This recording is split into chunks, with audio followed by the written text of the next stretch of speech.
America में एक बहुत बड़े डॉक्टर हुआ करते थे जिनका नाम था डॉक्टर मैथ्यू। वो भगवान में बिल्कुल विश्वास नहीं करते थे। वो नास्तिक थे। उनको एक दिन एक कॉन्फ्रेंस में हिस्सा लेने के लिए भारत आना हुआ। वो एक शहर से दूसरे शहर जिस फ्लाइट में जा रहे थे वो अचानक खराब हो गई और उसकी इमरजेंसी लैंडिंग करनी पड़ी।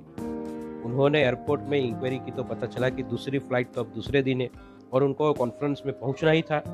तो उन्होंने कार रेंट पे भाड़े पे ली और वो वहाँ से निकल गए कॉन्फ्रेंस में पहुँच जाने के लिए। जैसे ही वो आधे 1 घंटे का उन्होंने सफ़र तय किया था कि अचानक से वेदर बहुत ख़राब होने लगा, हवामान बिगड़ने लगा और वो रास्ता भटक गए, मोबाइल-वोबाइल सब चल नहीं रहा था।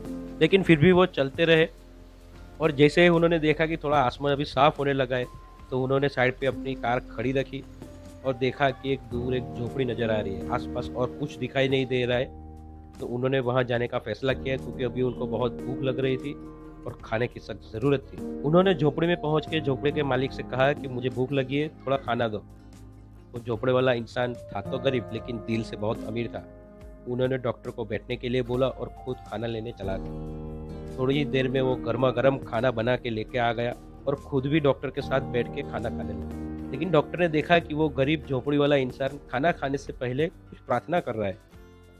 जब काफ़ी देर हो गई तो डॉक्टर से रहा नहीं गया और उन्होंने पूछ ही लिया कि आप तकलीफ में लग रहे हो, सो आप इतनी प्रार्थना कर रहे हो। झोपड़ी वाले ने एक कोने में बिस्तर पर लेटे हुए अपने बेटे की ओर इशारा करते हुए कहा, वहाँ वहाँ मेरा बेटा है और उसे कैंसर है और शहर के बड़े डॉक्टरों ने बताया है कि उसका इलाज कोई अमेरिका के बहुत बड़े डॉक्टर, कैंसर के स्पेशलिस्ट डॉक्टर मैथ्यू ही कर सकते हैं। अब मैं ठहरा एक गरीब इंसान, मैं कैसे डॉक्टर मैथ्यू से अपने बेटे का इलाज करवा सकता हूँ?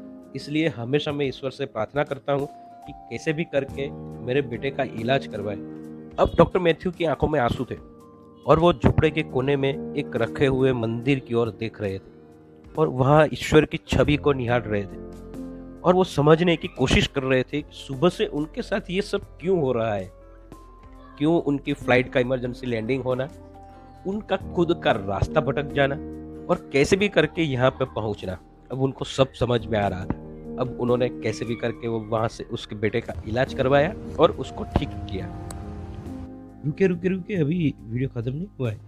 सबसे इम्पोर्टेंट पोर्शन तो अभी बाकी है और वो यही है कि इस वीडियो से हमें क्या सीखने को मिल रहा है। तो इस वीडियो से हमें 2 चीज़ें सीखने को मिलती हैं। सबसे पहली बात, हमेशा अपने ईश्वर पे भरोसा रखें और प्रार्थना चालू रखें। और हाँ, याद रखें कि ईश्वर कभी भी डॉक्टर मैथ्यू को आपके पास भेज सकते हैं, मतलब कि वो आपकी प्रार्थना कभी भी सुन सकते हैं और आपकी इच्छा पूरी कर सकते हैं। और दूसरी बात, कभी-कभी ईश्वर आपको डॉक्टर मैथ्यू के पास भेजने की बजाय डॉक्टर मैथ्यू को ही आपके पास भेजने की व्यवस्था कर रहा होता है। तो इसलिए हमेशा धैर्य रखें और ईश्वर पे भरोसा रखें। Thank you.